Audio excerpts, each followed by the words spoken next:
waan idin salaamay akhyaarta sharafta leh ee channelka runta u kaale ku xidhan waa Bashiir Muuse iyo casharadii aad halkan uga barateen ee ku saabsanaa channelka runta u kaalay waxaynu kusoo jirnay Ciise Masiix dhimashadiisa iyo in isku talaabta lagu qodbay iyo in kale waxaynu soo maray in islaamku siduu uga soo sheekeeyey iyo magaranaysa mowqifka islaamku siduu quraanku usoo gudbiyey waxaynu soo maray oo kale inay ahayd dhacdo taariikhi ah oo culimadii waagaas joogay oo xataa aan masiixiyiinba ahayn iyaguna siday usoo gudbiyeen oo ay usoo gudbeen ayaynu soo maray cadeymo taariikhi ah oo aan garanaysa cidna ayna dafiri karin oo ka madax bannaan dadka yahuudda ah ka madax bannaan masiixiyiinta ayaynu soo maray marka maanta waxaynu qaada dhigaynaa bal injiilku sida uu usoo gudbiyey afarta injiil sida ay usoo gudbiyeen qisadan ama dhacdadan dhimashada masiixa iyo isku talaabta sida ugu dhintay marka fadlan ila soco waxaynu ku bilaabaynaa injiilka Marcos ayaynu ku bilaabaynaa cutubka 15 ayaynu ku bilaabaynaa marka qisadan dhimashada masiixa iyo sida uu u dhintay iyo isku talaabta in lagu qodbay waxaad ka helaysaa afarta injiilba way soo gudbiyeen isku sibay usoo gudbiyeen haddaan tusaale ahaan injiilka Matayos 27 cutubka 27 aayadda 32 ilaa 44 injiilka Lucas 23 waa cutubka 23aad aayadda 26 ilaa 43 injiilka Yohana cutubka 19aad aayadda 17aad ilaa aayadda 19aad iyo Marcos kan oo hadda kanaan ku bilaabayna cashirkeena ah cutubka 15aad aayadda 21 ilaa aayadda 35 intuba sidaas ayay usoo gudbiyeen marka fadlan ila soco adiga arki doone waxay leedahay sidan aayadda koowaad waxay leedahay sidan ku bilaabay cashirka maanta waxay leedahay sidan وقابلوا في الطريق رجلا اسمه سمعان القيريني كان قادما من الحقول وهو أبو الإسكندر ورفس فأجبره الجنود على أن يحمل الصليب وأحضروا يسوع إلى المكان المعروف باسم الجلجثة أي مكان الجمجمة ثم سلبوه وأقسموا ثيابه بينهم وألقوا قرعة ليقرروا نصيب كل واحد منهم وكانت الساعة 9 صباحا عندما صلبوا يسوع وعلقوا على الصليب لافتة كتبت عليها تهمته ملك اليهود وصلبوا معه مجرمين 2 واحدا عن يمينه والآخر عن يساره marka waxay leedahay sidaad soo aayadda aad ku soo martay Ciise Masiix askartii ayaa kaxeeyay isku talaabtii lagu qodbi lahaana way u xambaariyeen marka isku talaabtu waxay ahayd qori weyn oo culus ayay ahayd oo aad u culus oo laga yaabo inay ahayd 30 kilogram ama ka weyn ama ka culusba marka nin ayaa ka hor yimid leeyahay Simcaan al-Qarini ninkaasoo nin Afrikaan ahaa oo ka yimid Qayrawaan oo ku taala wadanka Tunisia maanta loo yaqaan marka Qarini laqabka halkaas ka watay marka wuxuu ahaa Alexander iyo Rufus labada wiil ayuu aabbo ahaa ninkaasi marka isku talaabtii oo aad u cusleed oo Ciise Masiix uu la daala dhacayo ayay u dhiibeen way u xambaariyeen marka meel leeyahay Juljutha ama Jumjuma oo magaalada Qudus ama magaalada Yerusalem ka baxsan ayay geeyeen marka halkaas ayay Ciise Masiix ku salbiyeen dharkiisina way qaybsadeen markay halka isku talaabta ku qodbeen dharkiisii ayay qaybsadeen marka waxay leedahay wuxuu leeyahay qorniinku aayad waxay leedahay 9 saac ee subaxnimo ayay ahayd marka isku talaabta lagu qodbay meesha la geeyay Ciise Masiix marka laba mujrimna way la qodbeen oo midna midigta ayay kaga salbiyeen midna bidixda ayay kaga salbiyeen Ciise Masiixna dhexda ayay ku salbiyeen marka halkaas sidaas ayay qisadu u dhacday dharkiisina way qaybsadeen qamiiskiisina waxay dhaheen inaan kala jeexjeexine leen ma haday kala jeexjeexan ma anfacayo moogtahay aan u qori tuurano way u qori tuurteen oo ninkii qori tuurka ugu dhaco ha qaata bay dhaheen oo saasay qamiiskiisina loogu qori tuurtay marka aan ka socdo aan sii wado qisada aan sii wado marka waxay leedahay aayaddu waxay leedahay aan akhriyo mar kale aayadahan ku dhameeyo wakana almaruuna yashtimuunahu wayahuzuna ru'uusahum wayaquuluuna anta ya man satahdim alhaykal watabnihi fi 3 أيام خلص نفسك وانزل على الصليب وكذلك سخر به الكبار الكهنة ومعلم الشريعة وكان أحدهم يقول للآخر خلص غيره لكنه لا يستطيع أن يخلص نفسه فلينزل هذا المسيح ملك اليهود ملك بني إسرائيل الآن عن الصليب فنرى ونؤمن وكذلك المصلوبان معه كان يشتمانه marka waxaad arkaysaa siday qisada u dhacday dadkii meesha isugu yimid iyo dadkii magaranaysa usoo daawasho tagay isku talaabta masiixa oo dhan ayaa marka aflagaadeynayay وكان المارة يشتمونه ayay leedahay aayaddu kuwii meesha marayay oo dhan ayaa caayayay aflagaadeynayay intay marka madaxa hoos fooriyaan ayay caayayeen oo waxay lahayn marka kan yiri haykalkan 3 maalmood haykalkan dumin oo 3 maalmood baan ku soo dhisiyo isbadbaadi oo isku talaabta ka soo deg bay ku dhaheen marka ciise masiix wuxuu hadda ka hor ku yiri isagoo wax baraya haykalkan dumiya 3 maalmood baan ku soo dhisay marka isagu wuxuu ka hadlayay jirkiisa laakiin iyagu waxay u qaateen inuu ka hadlayo macbadku weyn ama xaramka weyn ee yahuud oo 40 sano la dhisay oo de magaranaysa magaalo dhan ah inuu ka hadlayo marka laakiin isagu wuxuu ka hadlayay jirkiisa wuxuu yiri jirkayga dumiya ama dila 3 maalmood gudahood ayaan sara kicina waana sida dhacday oo 3 maalmood kadib ayuu qabriga ka sara kacay marka waa lagu jeesay waxa la yiri kaagan le haykalka ayaan duminayaa 3 maalmood ku soo dhisayaayo isbadbaadi oo marka wuxuu leeyahay aayaddu kahanada oo ah kuwa ka shaqeeya guriga Ilaahay oo dad waxa jira haykalka ka shaqeeya oo gaar ah wadaada ah iyo culimada shariicada intuba iyaguna way aflagaadeynayeen waxay lahaayeen falyanzil maliku Israa'iil على الصليب الآن فنرى ونؤمن به بقرك إسرائيل حتى هكسو دوغا اسكو طلابتا oo aanu aragno waan rumaynaynaa saasay ku dhaheen saasay ku lahaayeen marka cid kasta ayaa ku jeejeesaysay xataa wuxuu leeyahay حتى المجرماني المصلوبان معه كان يشتمانه أيضا labadii mujrim midna midigta lagaga qodbay midna bidixda lagaga qodbay iyaguna way aflagaydeen waxa leeyahay warniyo isbadbaadi anagana badbaadiniyo hadaad wax isku hayso marka waad arkaysaa ciise masiix sidii loogu jeesjeesayay marka waxay leedahay aayaddu dharkiisiina way qaybsadeen askartii Roomanka ayaa qaybsatay qamiiskiisiina waxay dhaheen war inama facay hadaan jeexjeexinay oo ma qaybsan karee aanu qorituur oo ninkii ugu dhaco qorituurku ha qaato saasay dhaheen ninkii qorituurku ugu dhaco ha qaato marka sidaas ayay u dhacday qisada ciise masiix ee isku talaabta ugu dhintay marka aayad kale waxay leedahay aayad ku sii xigta waxay leedahay mawtu yasuuc ciise masiix dhimashadiisa marka ciise masiix uu dhintay طبعا sida injiilku noo soo gudbinay wuu dhintay marka waxay leedahay ونحو الساعة 12 ظهرا خيم ظلام على كل الأرض حتى الساعة 3 بعد الظهر sagaalkii 3 galabnimo waxa dhacay waxay ku leedahay 12kii duhurnimo ayaa waxa dhacay cadceed madoobaad khayam الظلام ayaa dhulka oo dhan cadceed madoobaad baa dhacay حتى الساعة 3 بعد الظهر إلا 3 galabnimo dhulku waxa dhacay waxa loo yaqaan cadceed madoobaad oo markii ciise masiix isku talaabta uu ku dhintay yani ilaahay wuxuu ugu jawaabay in uu mucjisadaas ay dhacdo إلا 3 galabnimo xilligu ciise masiix ay nafta ka baxaysay dhulku waxa weeyaan cadceed madoobaad baa dhacay marka waxay leedahay aayaddu وفي الساعة 3 صرخ يسوع بصوت عال وقال إلوي لما سبقتني 3 galabnimo eeg 9kii subaxnimo isku talaabta lagu qodbay 3 galabnimo ayay nafta ka baxday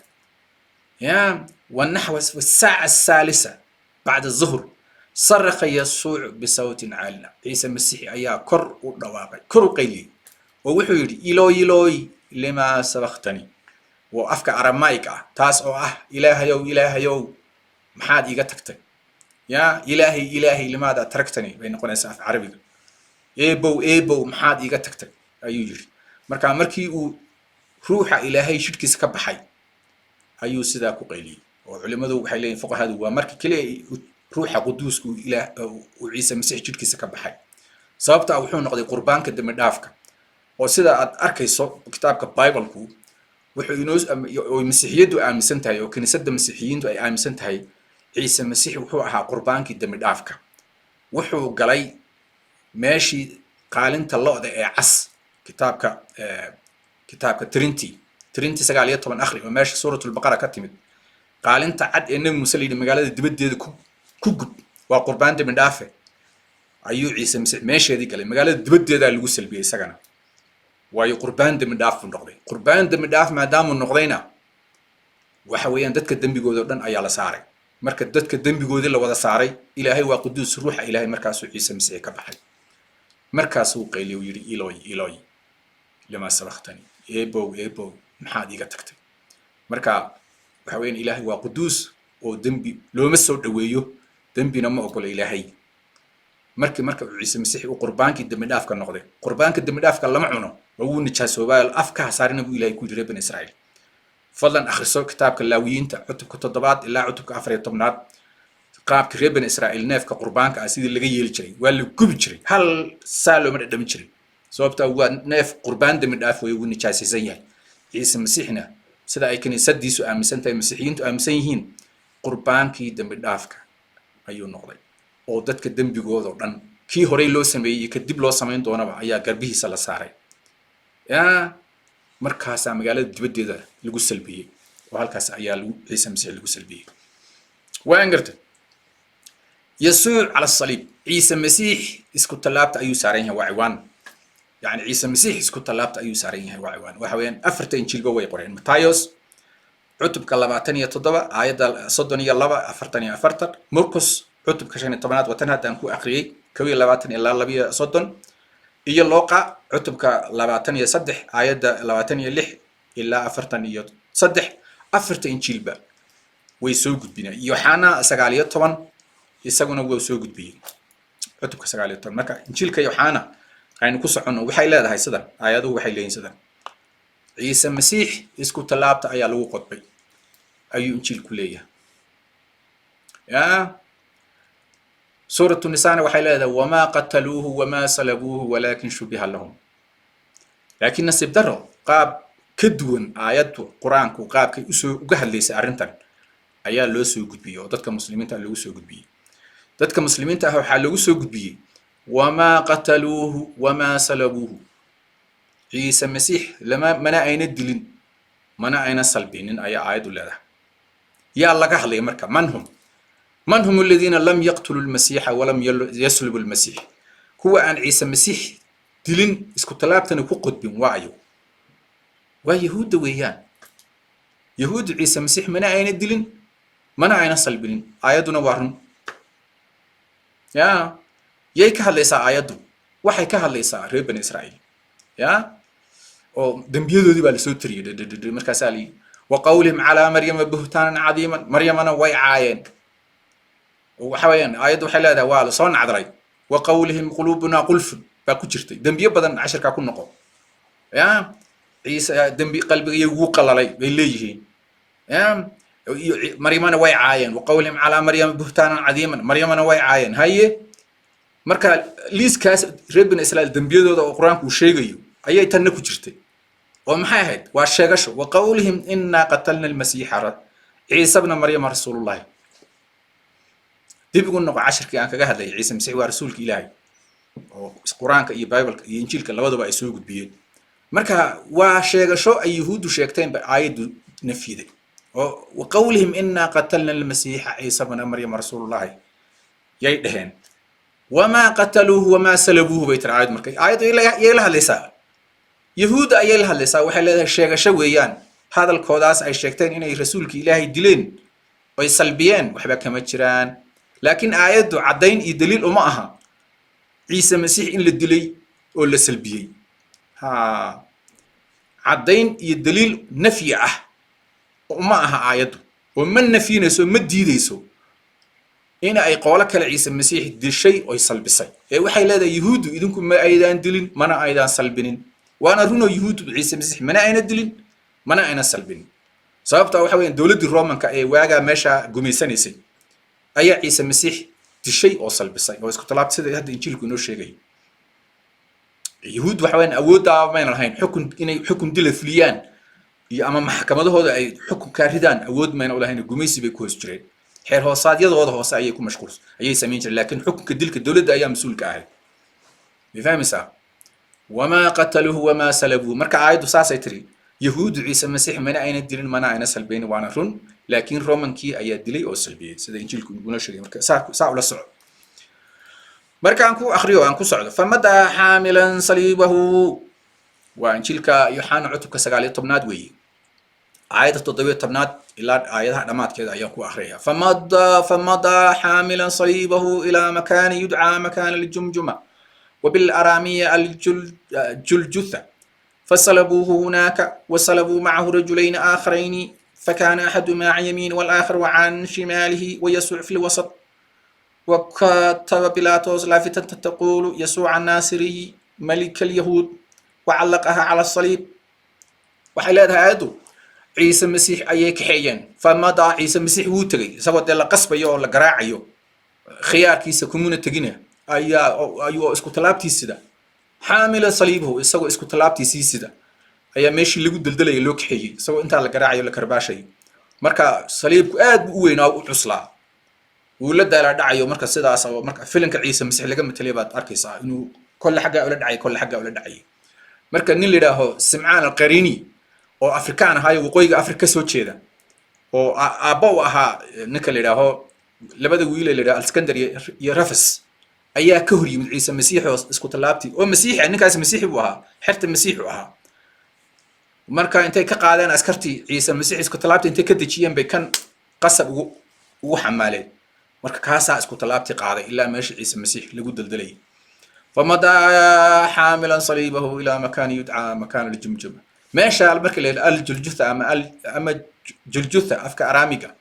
أيو عيسى المسيح اسكو طلابتي سيسوى حنبارسن بهالكاسا لوك حيي يعني فصلبوه هناك هالكاس أيال اللي قد الدلي سداس أيال لود الدلي ومسمارنا هالكاس على قرفة مسمارنا هالكاس سداس لبض القرن ولا مسمارين يفهم إنسان سقال كساعة صبحنا أيال سدا لود الدلي فصلبوه هناك هالكاس أيال اللي وصل بعيسى المسيح مرك عيسى المسيح إلا سلبيي واسكو طلابت كل انتي وحقيقة تاريخية وحقيقة دينية لما ندفر كرا عيد الدفر توا عيد ما افتين توا عيد ونيجي أكله ها ويا وحنو 10 كهر كوسا مري أرشيف كي دولة الرومانكا أيها حصي هي مؤرخين تودي نكل أورنجري مرة ورقد ويلكس أقرأ إنه دولة الرومانكا إلهي بعقابي أو دتك قدوسين تا عيسى مسيحي لبنان نوكله سيد اللود لي أي سوقات وحكم إذا دتك سوقاتي أو مسيحيين طبعا شقق ولا هين مؤرخ عنك هاي يهودي هاي يوسف أو يسقون الشيء عيسى مسيح أو بقر كيهودها إنه للدلي يسيد اللود لي ما قرنيسا أيو يسقون الشيء مركا 10 كادي بيقول نقول مركا إنجيل كنا واكن حقيقة دي إنه سوق بمركا وحقيقة تاريخية وحقيقة دينية أرين ضد إيو خلاف أباهنا معها قرآن كنا من فينا يهود أيو قرآن كو ما يندلين ما نعين سلبين لكن قرآن كو آيات قرآن كو من فينا سو دولة دي الرومان كو إنه شيء أو يسلبسي يا شيء شذا يهود أي آيات وجوابته لكن عبدين يدليل نفيه ومعها آيات إن عيسى المسيح للدلين اسكو ثلاثة اللي قد كسر فصلبوه هناك وصلبوا معه الرجلين مرك هالكاس يكون سلبيان لمن إنه ويلا سلبيان ومن ميدك تيك سلبيان من بدح أيه كسلبيان لمن إن مرك عيسى المسيح نحده أيه اللي سلبيه مرك بيلاطس أو حاكم كرومان كمرك يهودي حكومية وأنك حكم كردية أيه بورد أيه أنتو قريب عيسى المسيح كل كيس كل شيء ما كل شيء يسوع الناصري ملك اليهود عيسى المسيح نصراني جاها ناصري ومقالة الناصري وقوي إسرائيل لا ما تذا ومشى المسيح كسوق هذا مجعن يسوع الناصري ملك اليهود أي كل شيء كركيس هالكاس كل شيء ملك اليهود وعلقها على الصليب هالكاس كل شيء مدحيسة مركا صدا سيقول على قصة أي لمشهد المسيح يسلبك المسيح أنكسر عنه فقرأها كثيرون من اليهود لأن المكان الذي صلب فيه يسوع كان قرب المدينة وكانت اللافتة مكتوبة بالعبرية واللاتينية واليونانية فقال كبار الكهنة اليهود البلاطس لا تكتب ملك اليهود بل اكتب قال هذا الرجل أنا ملك اليهود فأجاب بيلاطس فات الأوان faqad katabtu ma katabtu marka halkaas ayaa lagu salbiyey marka xaakimkii Romanka Pilatos ayaa board intuu qaaday ayuu afka Hebrew-ga afka cibriga yahuuddu ka hadlaan iyo Latiniga iyo Greek saddexdaaba intuu ku qoray ayuu wuxuu ku dhajiyay boqorka yahuuda Yasuuc an-Nasri malik al-Yahud marka culimadii yahuuda ayaa ka xanaaqay waxay dhaheen ka daayo hadhiin boqorka yahuuda ee waxa tiraha ninkii sheegtay inuu yahay boqorka yahuuda markaas uu yiri fatal awan waa laga soo gudbay taas way dhamaatay dib lagu noqon maayo faqad katabtu ma katabtu wixii aan qoray waan qoray marka dad fara badan ba akhriyay boardkii baa la akhriyay waa meesha ciise masiix lagu salbiyay magaalada u dhaweey marka dad fara badan ba akhriyay oo boardka akhrinay saas ayay leedahay aayadu وانقرت وكان الجنود بعد أن صلبوا يسوع قد أخذوا ثيابه وأقسموها إلى 4 أقسام كسعود مركا عسكرتي رومانكا مركا عيسى مسيح اسكو طلبت كو قطبان دركيسي بي قيبسدين قميص وقبينا وحاويان waxay dhahan war ma jeexjeexi karee aanu qorituuran oo ninku qorituurku siiyo aan aragno marka qamiiskana way u qorituurteen si waafaqsan saguurka nabi daawud ayaa sii sheegay boqolaal sano ka hor in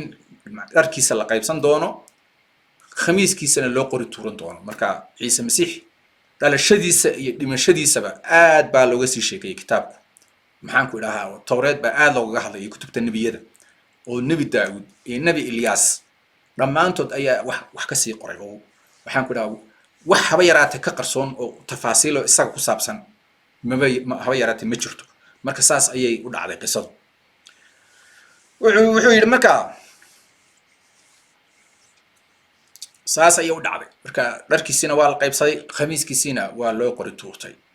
sida aayadu ay sheegtay sawiirku sida uu sheegay iqtasamu thiyabi fima baynahum wa ala qamisi alqaw qur'a dharkaygii bay qaybsadeen nabi daawud dharkiisa lama qaybsanin khamiiskaygina way u qori tuurteen marka waxyiba maadaama nabi ahaa boqorna ahaa ciise masiix ayuu ka sii hadlay waqti aad fog oo boqolaal sano marka masiixa dadku iskamayna raacin kitaabka ayaa lagu arkay kitaabka tawreed iyo kutubtii nabiyada ayaa ka sii sheekeeyay waxa uu yahay meesha uu ku dhalan doono magaalada ku dhalan doono sida uu dhalan doono inuu la dili doono isku talaabta lagu qodbi doono dharkiisa la qaybsan doono loo qori tuuran doono khamiiskiisa waxaas oo dhan kitaabka ayay ku qoran tahay marka waxa weeyaan sidaas ayay u dhacday وهذا ما فعله الجنود عسكرت الرومان كانوا exactly سيدي نبي داود شاقي أي سميين وقميص كيسي ويقروا تورتين دركيسنا ويقيب صدين وانقرت أنكس عنه وعويلي وكانت أم يسوع وأختها ومريم زوجة كلوبيا ومريم المجدلية واقفات عند الصليب دمر فرب بدن أيام مركع عيسى مسيح دمشديسة جوب شو كها يدلدلات ديسة way ka mid tahay maryama hooyadii iyo walaasheed iyo gabadh kale oo maryama la yiraahdo ninka la yiraahdo Clobia xaaskiis ahayd iyo maryama al-Majdaliya gabadhii la oran jiray iyaduna ee kitaabku aad uga sheekeeyay injiilku oo qofkii ugu horeeyay qabriga ku kalaha ahayd maalintii saddexaad maalintii magaranaysa axadii qabriga ku kalaha oo soo sheegay inuu masiixu qabriga ka sare kacay qabriga oo marano dharkiisii kafankiisii uu yaalay aragtay kaasay ku orday rasuushii waa inoo iman doontaa qisadaasi marka dumarkaas meesha joogay marka ciise masiix wuxuu arkay hooyadii iyo xawaarigii uu jeclaa waa kan injiilkan qoreeyo Yohana oo isgarab taagan markaas uu yiri sayid hooyadii ya sayiday hooyoy weeyaan waa magac xurmo leh wiilkaagii wakaas isagana wuxuu yiri wariyaa hooyadaa wataas ee daryeel markaas xawaarigaas ayaa maryama ciise masiix hooyadii kafaala qaaday oo mas'uul ka noqday markii ciise masiix uu dhintay oo isku talaabta lagu qodbay marka saas ayay leedahay waa injiilka Marcos weeye ayaynu ku dhex jiraa ka soco injiilka Yohana ka soco موت يسوع عيسى مسيح ودنتي إلى عادو عيسى مسيح ودنتي وعوان عيسى مسيح ودنتي أفرتين جيل بو اسكو وافقين واسكو راعين وانغرتي أو سان هوريكو قصو شاقي متايوس عتب كاللباتن إيال تضبع آيادا أفرتن يشان إلا كنتن يلح مرقس شن iyo toban soddon iyo saddex ilaa afartan iyo kow luuqa cutubka labaatan iyo saddex aayad afartan iyo afar ilaa afartan iyo sagaal dhammaantood iyo yoxana oo hadda kanaan akhriyayna ah cutubka sagaal iyo tobnaad ilaa aayadda soddon iyo shan dhammaantood sidaas ayay usoo gudbiyeen markaas waxaad odhan doontaa war lama salbinin ciise masiix lamana dilin adigoo ka duulaya aayaddaas suuratu nisaa ku soo aroortay ee yahuudda u diiday sheegashadooda ku diiday ah inay iyagu dileen sida qur-aanku usoo gudbiyey wamaa qataluuhu wamaa salabuuhu walaakin shubbiha lahum ya marka sidaa ula soco injiilku sidaas ayay usoo gudbiyeen afarta injiilba aayadda qur-aankuna sheegashada yahuudda iyo nafyadee ciise masiix in la dilay oo isku talaabta lagu qodbay ma nafyinin laakiin nasiib darro muslimiinta waxaa loogu soo gudbiyey in aan ciise masiix la dilin isku talaabna lagu qodbin sheekada dhanna ay sheeka bareley la dhoobay tahay oo nin kale sawirkiisa loo geliyey oon isagiiba ahayn isagiina si qarsooda ah samada loogu qaaday ilaahayna taa kama suurtoodo saan hadda ka hor kaga soo hadlay waxa weeyaan ilaahay dhaqankaa kama suurtoodo inuu ciisihii saxda ahaa si qarsooda u qaado oo ciise hooyadii maryama iyo mu'miniintii waagaa joogtay iyo kumanaan dada hortooda ciise masiix feeg ah oo foojari ah lagu hor salbiyo oo masiixiyiinta sidaa ay ku lumaan oo been qaawan oo ilaahay sameeyey ay saa ku aaminaan ma noqonayso ilaahay dhaqankaa kama suurtoodo sababta ilaahay khiyaanada iyo beenta isagaa inugu yidhi ka fogaada khiyaanada iyo beenta iyo khadaaca ka fogaada isagaa inugu yidhi marka cashirkeenni maanta halkaasuu ku egyahay cashiradan way sii socon doonaan waxa weeyaan aayadahan aan ku akhriyay waa injiilka yoxana cutubka sagaal iyo tobnaad injiilka yoxana cutubka sagaal iyo tobnaad aayadda toddobiyo toban ilaa aayadda soddonaad weeye marka sidaas iyo is arag dambe oo xiise leh aad baan idiin salaamaya